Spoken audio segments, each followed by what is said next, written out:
Hi everyone, it's Darlene. Welcome back for another card video. In today's card, I literally stretched my panda out to wrap around this ornament. So I'm using my Happy Pandas. I also am using this stamp from the Magical Christmas set by Simon Says Stamp and my Delicate Ornament dies by Stampin' Up. I'm going to take the larger outline die and I'm going to use some Green Apple cardstock by Simon Says Stamp and cut that out.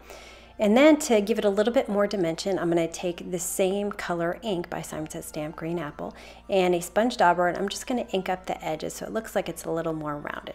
Because I'm going to be doing some embossing on this ornament, I want to make sure that it's completely dry because I don't want my powder sticking to the edge. So I'm going to test it here and it's not sticking. So it's dry and ready for some white embossing powder. I'm going to stamp it with that Magical Christmas set stamp right across. It kind of reminds me of a Nordic sweater pattern. I'm going to stamp it across my ornament and then I'll sprinkle it with some white embossing powder and heat it to set it. I'm going to add my sentiment to the ornament. I've been using this Merry Messages set by Lawn Fawn a lot this season. I'm going to use some black Hero Arts ink and I'm just going to put the sentiment at the top and the bottom, and I'm just going to kind of repeat it from side to side, just making sure that holidays and happy are visible in the middle, at the top and the bottom. I have one more step for my ornament. It's the topper. And I literally grabbed this Post-it out of my garbage because I wrote on the other side, but I just needed the sticky part. So I took a piece of Nina cardstock, just a scrap piece, and I'm going to ink it up with a bunch of Versamark ink. And then I'll sprinkle it with some white embossing powder and heat it to set it. And this will give me a big area of white embossed space. And what I'll do is I'm going to take the topper from the Delicate Ornament set and I will die cut that out in my Big Shot.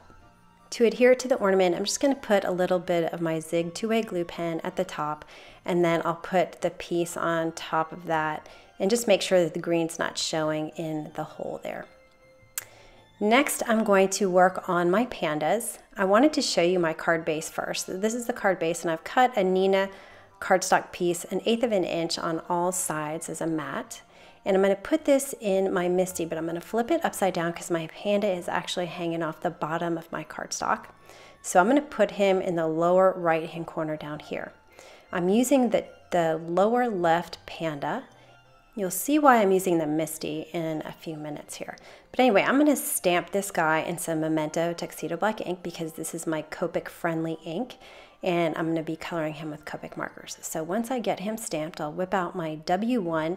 Whenever I do these pandas, I want them to be white. So W1 is just a very warm gray that's very light.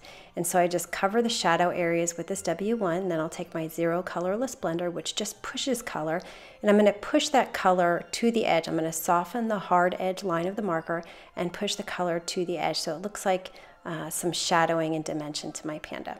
I want my panda to be really bright and dark, so I'm going to emboss him with some black embossing powder. I have an embossing buddy. It's just an anti-static tool because the black embossing powder that I use is fine, and so it tends to get everywhere and stick to a lot of places you don't want it to stick. So because I have the stamp still in my Misty where I stamped it earlier, I'm going to ink it up with some Versamark ink this time. It's going to stamp right over where I stamped the first time.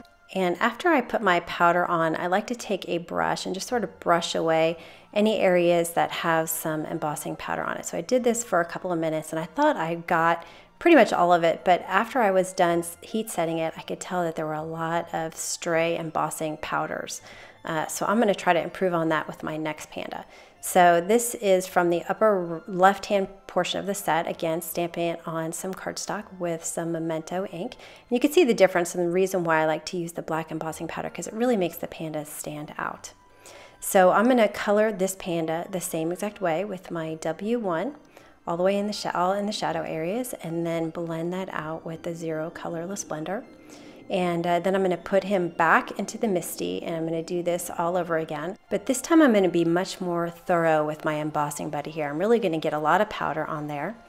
And then I'm going to put it back into the Misty and ink it up with some Versamark, put my powder on, and it looked really good to me. I used this brush to kind of brush away any stray powder, but I thought, you know what, it looked good before, so I'm going to get my glasses out. So I put my glasses on. I'm getting older, and I really got a much closer up look, and I could really see that there still was some embossing powder on there. So Black powder is a little tricky. Another alternative you could do is stamp it with some VersaFine black onyx ink and clear emboss it. And I tend to do that a lot as well. It just makes it easier. So you can see I cut this guy out in multiple pieces. So I cut his head off and I have his arms here, but you can see the arms are sort of curved inward, and I need it to curve outward because it's going around the ornament. So I'm just going to take my scissor, I'm going to round out those kind of sharp edges on one of his arms, and then I'm going to do the same thing on the other arm. So you can see how this kind of curves inward, and I want it to curve around, and it's going to follow the shape of the ornament. I'm going to actually put these pieces on the ornament now. I'm going to grab the arm with my tweezers and put some two-way glue pen on the back. And I'm going to have his left arm right up close to the top of the ornament and just kind of press it down up there. And then I'm going to position his head, but I'm not going to adhere it yet. I'm going to do the other arm first, put some two-way glue on that one. And I'm going to have him sort of hugging this ornament. And it turns out I'm going to have to move this a little bit later after I put the head on. And that's why I'm using the two-way glue, because I do have a little bit of wiggle room to move things around if I need to. So I'm just going to put some glue at the bottom of his head because that's all that's going to adhere to the ornament. And then I thought his right arm needs to move up a little bit. So I just kind of scooted it up and then pressed it down, and it was in place just fine. So this is where I extended his body out. And I'm just going to put some glue on the right side because his foot is going to be hanging off. You could just leave the feet off and just have the arms at the top if you want to, but I thought it'd be cute to have his foot hanging out the bottom as well. So I'm just kind of figure out where I want this. It looks like he's kind of curved a little bit. So once I get that position, I'm just going to press down, and that'll be it for that panda. If you go back and look at the first panda, I only stamped the top part of his body so that it would look like both of these pandas were very similar with long bodies, and you would never know if you didn't own the stamp set. I wanted to add a little more green to the card, so I'm going to take this leaf stamp that's in the set, and I'm going to stamp the top with some green leaf, and then I'm going to stamp it again with some green apple. Green apple is the same color as the cardstock that I used. I covered the back of my ornament with a bunch of Scotch foam tape. So I'm going to adhere this to the left portion of my card.